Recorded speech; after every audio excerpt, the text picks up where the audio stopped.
the conflation of anti-Semitism and critique of Israel or anti-Zionism, which has become a very effective tool to suppress almost any essential and needed critique of the genocide, but not only of the genocide in Gaza, but also Israeli policies and Zionism as it per se all over the world.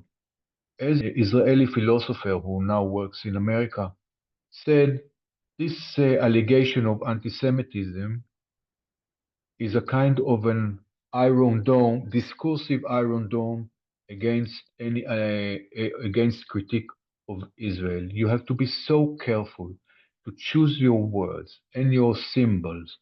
This anti-Semitism is allegation is one of the most suppressive and oppressive tools against this human protest against the killing. Now, this is not to say that anti-Semitism does not exist. Of course, it exists. This is not the same as saying you can never find it on the left. You can find it on the left and the radical left, but this has become an overall shielding mechanism to enable Israel continue with its apartheid and now genocide in Gaza. Since the 1970s, gradually, Israel has facilitated Holocaust memory and the fight against anti-Semitism in order to shield itself from criticism and to base its status, international status. It was more and more difficult to explain or excuse or to justify the occupation, and Israel found itself isolated. According to this anti-Semitism Holocaust narrative, global narrative, Israel was seen as the answer to the centuries-long anti-Semitism and to the Holocaust, while according to the colonial or post-colonial, Israel was seen as a settler colonial state, very criminal, just all other European states. And those two narratives clashed head on the issue of Israel and Palestine. September 2001, the UN held an anti-racism convention against racism in Durban, South Africa. That was 1 year after the Second Intifada, which was very violent. And Israel was again seen as the, for good reasons, for a thug.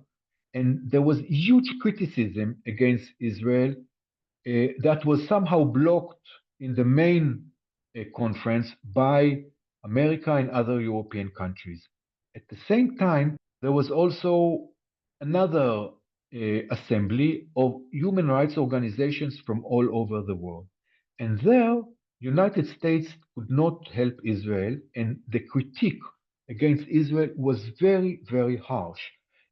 There, and that was on the highest international stage, those human rights organizations declared Israel as apartheid state, as committing acts of genocide, as violating all humanitarian international law, and it also called for a complete boycott against Israel to force her to give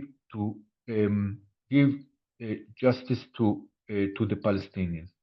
Now, that was a shock for many Israelis and Jews around the world, and eventually other supporters of Israel, because it was the first time that this anti-colonial narrative won the stage on the highest international level. And Israel's response to it since 2001 was to increase as much as it can labeling such critique as anti-Semitic, not trying to think, well, maybe there is some truth in it because the occupation endures, the settlement endures, the Nakba happened and we don't even come to terms with it.